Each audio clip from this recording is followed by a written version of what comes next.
Nasrani. Nah, salah satu sifatnya itu lebih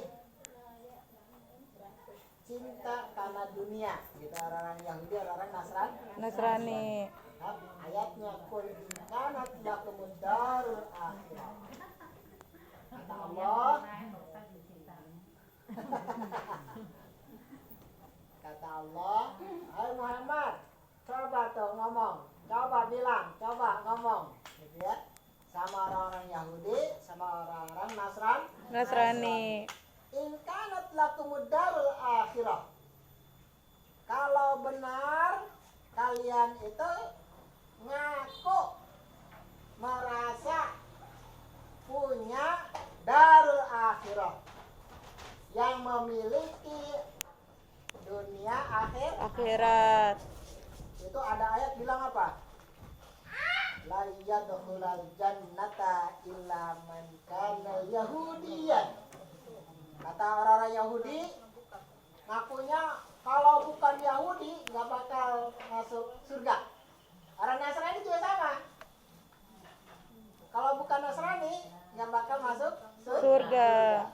Ya. Kata Islam juga sama.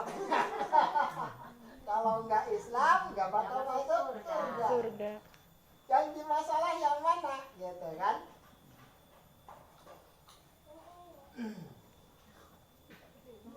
Kenapa orang-orang Yahudi, kenapa orang-orang Nasrani disebut Kafir. Nah, salah satu sebab kafirnya itu menolak kenabian Nabi Muhammad. Ya. Kata Allah, karena nolak Nabi Muhammad, nolak Al-Quran, maka dia tergolong orang-orang yang Kafir. gitu. Kalau nggak kafir, kalau dia kafir karena dia kufur sama Allah, maka nggak dikasih Surga. Nah, batal masuk surganya. Gitu. Lalu bagaimana Islam ini? Nah, Islam mengajarkan percaya kepada semua Kenabian. dari Nabi Adam sampai Nabi Muhammad. Nggak ada yang boleh ditolak. Nabi Isa harus diterima, Nabi Musa harus diterima. Semua nabi-nabi yang disebut di dalam kitab-kitab Taurat, semua nabi-nabi yang disebut di dalam kitab Injil, wajib kita percayai.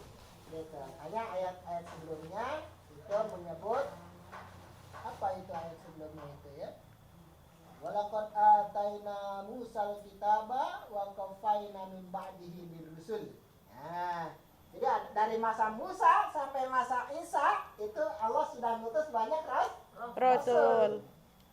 Wajib kita percaya karena Allah bilang begini, wa qaffayna, gitu kan? Kami ikuti itu antara Musa sampai Nabi Isa. Ada para rasul tuh sampai Nabi Isa itu. Ada para nabi, gitu ya. Kita wajib percaya. Ya. Tapi orang-orang Nasrani, orang Yahudi itu nggak percaya karena kenabian Nabi Muhammad. malah memusuhi. Maka Al-Quran menyebut ulaika humul kafirun. Mereka itu tergolong orang-orang Kafir. Tapi mereka kekeh ahli surga, gitu. Kekeh ahli Surga. Nasrani kekeh, orang Yahudinya kekeh, gitu. Maka ditantang sama Allah sekarang. Kalau memang ahli akhirat, gitu, cinta sama akhirat, qul in kanat lakumud darul akhirati indallah khalisatan min dunin nas, ya. Fatamannawul maut, coba mati duluan. Gitu, udah bunuh diri deh coba. Ya. Coba mati dulu, masuk neraka mau masuk surga gitu. Jadi logika Al-Quran itu sederhana bahasanya ya. Kalau kekeh masuk surga, coba mati duluan. Nanti kasih tahu masuk surga apa neraka gitu.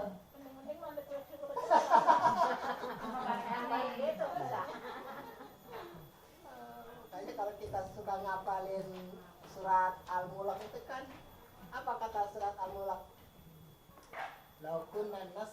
naqilu ma kunna min ashabis sa'ir.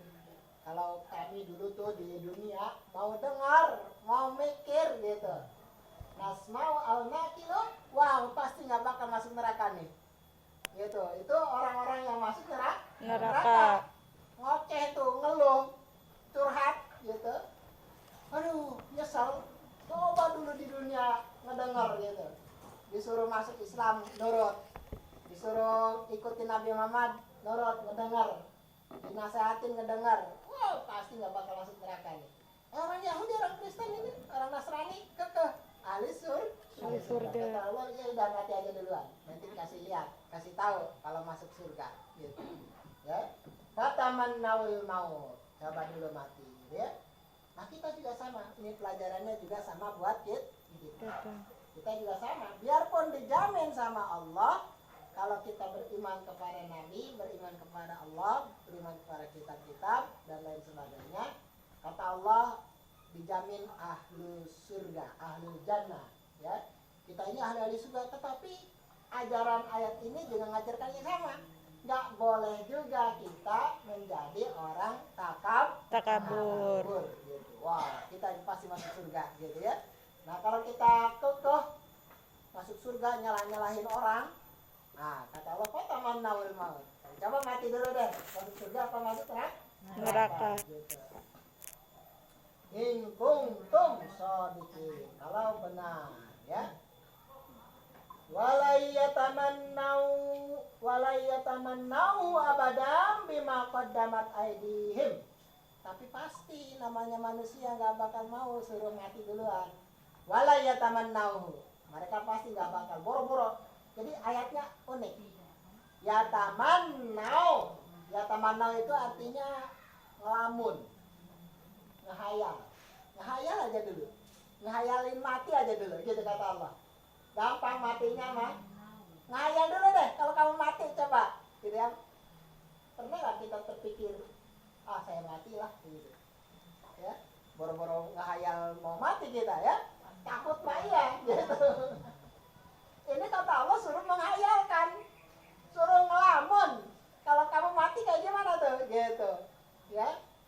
Ini disuruh ngelamun sama Allah gitu ya. Kenapa ngelamun dulu? Kenapa? Kan nggak mungkin orang minta mati duluan, gitu kan? Mati nggak bisa dipinta. La yastakbiruna wa la yastakbirun. Nggak bisa didulu-duluin, nggak bisa diakhir-akhirin, ditunda-tunda, dipercepat nggak bisa, ditunda-tunda nggak bisa. Maka bahasa Al-Quran unik, bahasanya yatamannau, ngehayal, ngelamun. Udah ngelamun dulu kalau mati kayak gimana ya. Ya. Nah, tapi kata Allah apa? Wala yatamannau. Pasti mereka nggak mau. Kalau disuruh mati duluan, pasti nggak mau. Kenapa? Nah, pasti itu namanya nggak ada yang mau orang mati duluan. Kan? Wallahu alimun bizzalimin. Nah, Allah lebih tahu dari kita orang-orang yang zalim itu yang mana? Gitu ya. Kenapa mereka nggak mau? Nah, dijelaskan ayat berikutnya. Nah, tafsir Quran itu ada yang disebut tafsir ayat bil ayat. Satu ayat menafsirkan ayat yang lain. Tadi walayyatamannauhu, mereka nggak bakal mau itu ngelamunin, ngebayangkan dia mati itu. Ya, baru ngebayangkan aja kata Allah nggak bakal mau. Kenapa? Wala tajidannahum akhrasan nasi ala hayati minal ladzina asyraku. Ya. Kamu kata Allah, hai Muhammad, wala tajidannahum, tajidu, wajada yajidu itu artinya menemukan. Wajada yajidu itu menemukan. Nah, letak kayak 100.000 di meja. Ah, yajidu. Bah, yajidu ya, Mas. Kepanggil ya, Mas. Pak, manggil duit di mana di dompet gitu. Ya, wajada yajidu. Kata Allah, Muhammad, engkau pasti menemukan hum. orang-orang Yahudi, orang-orang Nasrani. pasti kamu akan menemukan orang-orang Yahudi, orang-orang Nasrani itu kelompok orang yang disebut oleh Al-Quran Roson Nas, lebih kekeh, lebih keras, lebih lebih nyaah, lebih keras ala hayatin, lebih keras sama kehidupan yang ada di Dunia. lebih kekeh gitu. Lebih cinta sama kehidupan Dunia. nggak bakal nemu umat yang lain selain orang-orang Yahudi, selain orang-orang Nasrani yang lebih cinta kepada dunia. Makanya kita nemu orang-orang Yahudi itu usahanya Besar. sukses karena mereka sangat gitu ya. Kalau kita kan dari kecil ajarannya apa? Dunia mau jadi kejar-kejar gitu kan. Gitu. Kalau orang Yahudi, orang Nasrani berbeda gitu. Maka mereka usahanya besar-besar. Yang menguasai ekonomi dunia ya orang Yahudi, orang Nasrani. Akhrasan nas kata Al-Quran. Yang lebih kencang, lebih kekeh sama kehidupan dunia itu, lebih cinta sama kehidupan dunia itu orang-orang Yahudi, orang-orang Nasrani. Gitu. Dibanding umat-umat yang lain. Orang Buddha justru ajarannya meninggalkan Dunia. makanya kita kenal bahasa kita itu bahasa Indonesia menjadi sengsara. Ada masuk di bahasa Indonesia sengsara ya. Nah itu ajaran orang-orang Hindu, orang-orang Buddha gitu. Di ajaran agama Buddha itu ada namanya ajaran Chamsara. Orang Hindu ada yang namanya ajaran Chamsara. Apa itu Chamsara itu? Chamsara itu ninggalin dunia, nyupi gitu. Jadi sufi, jadi pendeta gitu, botak. Orang Buddha rambutnya botak. Iya. Gitu. Jadi pendeta Buddha, pendeta Hindu itu rambutnya botak. Gitu ya. Nah, apa simbolnya botak itu? Meninggalkan kesombongan. Pendeta-pendeta Buddha itu cuman pakai kain kayak orang Islam, baju ihram gitu. Apa simbolnya? Meninggalkan dunia. Kita berangkat haji nggak boleh bawa baju-baju yang keren-keren, gitu kan? Pakai baju ihram saja, kain gubet-gubet, gitu. Yeah. Yang laki-lakinya itu nggak jauh beda dengan pakaian orang-orang Buddha. Cara pakaiannya sama. Habis kapan itu waktunya di tahalul itu, di botak itu? Udah di Arafah ya? Sudah mulai cukur rambut itu? Masih di Masjidil Haram ya? Di botak yang laki-lakinya gitu kan? Nggak jauh beda kayak orang-orang Buddha. Ya? Apa itu maknanya? Meninggalkan kesombongan diri. Bajunya sederhana putih semua, meninggalkan kekayaan Kekayaan. gitu, ya, meninggalkan cinta dunia.